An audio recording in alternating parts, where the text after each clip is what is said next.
Okay, welcome to the channel. We're doing a climb test in the Teal today. We're at gross weight. It's about 19 degrees out. Density altitude's just over 800 feet. We're heading for 10 or 11,000 feet. We'll see how long it takes us to get there. Okay, so we're about 17 minutes into the climb and we've got to 7,000 feet. We basically started at 1,000 feet. So that's 17 minutes to do 6,000 feet of climb. It's now 28 Fahrenheit outside, so it's basically freezing outside. So that's fairly cool temperatures. No problems with oil temperature, it's right in the middle of the green. And our CHT is been slowly decreasing as we climb. We're down to 346 Fahrenheit. We are not making much climb rate, and that's fluctuating quite a bit. Yeah, we're going through some up and down drafts, but yeah, we're only seeing maybe 100 to 200 feet a minute with occasional level offs from that. We might, maybe what we should do is time a 500 foot coming up here and just make sure this is accurate as well. Yeah. See what we get for like an average for in time climbing through 500 feet. So there's 70, 200. So we'll see how long it takes to get to 7,700 feet. The Owentown area, industrial just to the west, 2 miles to the west side of Owentown. We'll be switching frequencies to Wyerton, currently 4,500, and the descent to 40,000 feet. Traffic advisory. Dispatch, go ahead and let Fox Lima Papa Bell. We're showing about 15 miles to the southeast of Tobermory Airport.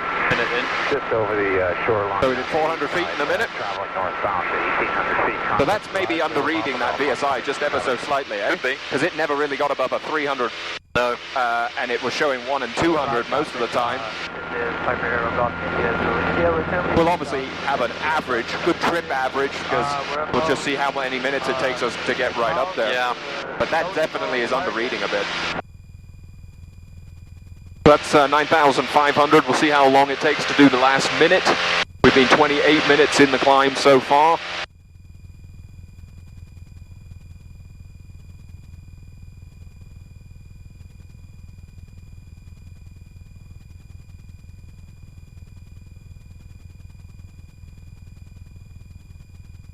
That's got pretty slow. That's 30 seconds for 100 feet.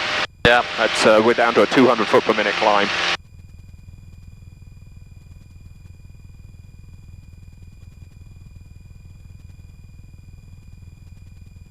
And that's brought the speed bike to 60.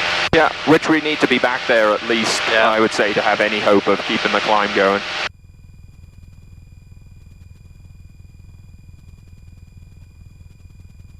Okay, that is 1 minute and we made 150 feet. Is that the stall warning? Just tickling. Burbling in? Yeah. Just over the power line south of Rice Lake. Obviously, if you're in mountains and you've got any potential for downdrafts or anything like that, you're going to be in trouble at this height.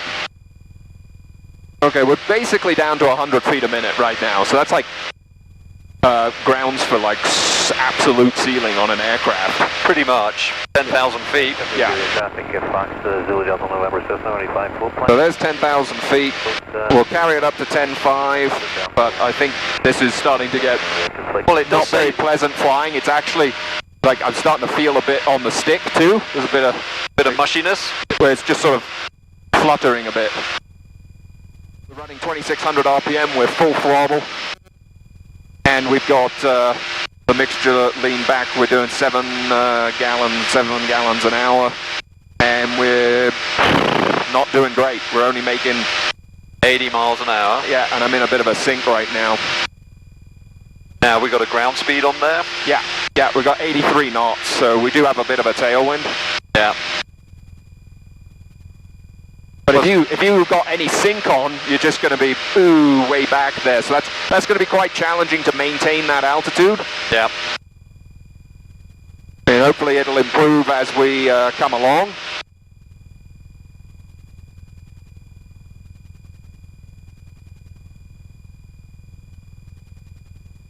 Like right now we're sinking, and if I try and maintain this altitude, I think we're going to bleed off the speed. We're going to bleed the speed off. We're going to get the tail low, the angle of attack high, the drag's going to build, and we're just going to end up mushing along at like 70 miles an hour. Yeah. And there's no performance left to deal with it. No, that's right. Okay, that's definitely quite a bit better. We're 9,500 feet. We're seeming to be stable, regardless of this showing a slight decrease, and we're up at 85.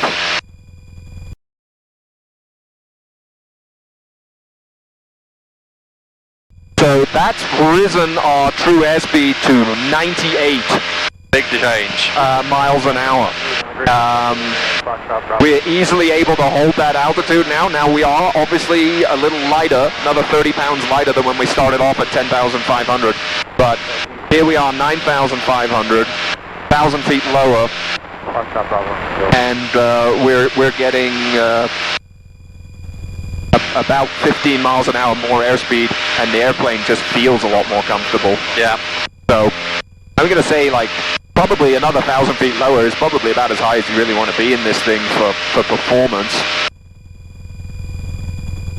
Yeah, because we're still pretty much maxed out, aren't we? Yeah. Yeah, we could go more RPM, but we're like really slogging the thing to death at that point. Yeah.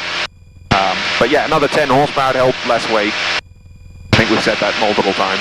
To summarize our flight, I would say that the Teal is not recommended for high altitude operations. Cruise speed and performance at 10,500 feet was very poor at gross weight. Even at 9,500 feet, while we had a great improvement in the control of the aircraft and in the actual true airspeed number, the amount of time taken to climb to that altitude and the space that is required to do so makes it not a very good aircraft for those operations. 160 horsepower or more would certainly be of great benefit. Reducing the weight of the aircraft would also assist, and vortice generators may be something else that can help with this. Operations in mountainous terrain where there could be downdrafts, I think, could be very dangerous with this aircraft. I hope everyone's staying safe. I hope you enjoyed the video, and get out there, get lots of flying done. We'll talk to you all soon. Happy tailwinds.